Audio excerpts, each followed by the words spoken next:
So today I want to talk about gender, not in terms of men and women, but in terms of characteristics that we ascribe to the polarity of masculine and the polarity of feminine.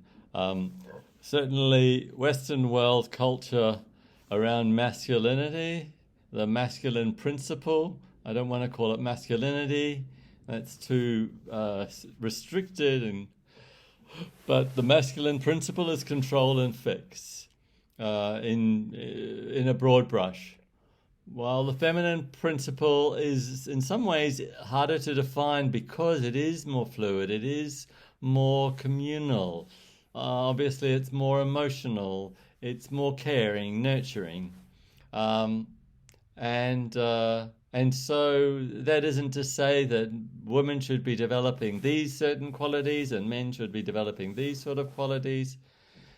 But in the first instance, it becomes quite interesting to reflect on ourselves and others to see where in this interesting, fluid, what do they call it these days, spectrum, we lie or other people lie, knowing that for ourselves, our best intention is to, on the one hand, appreciate the skills that we are able to bring to any situation, but to see if we can lean into something of the other side.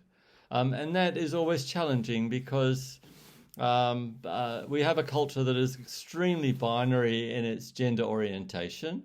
You just have to look at the clothes that people of a particular gender are allowed to wear, or the predisposition even when someone is pregnant, but all the way through to birth.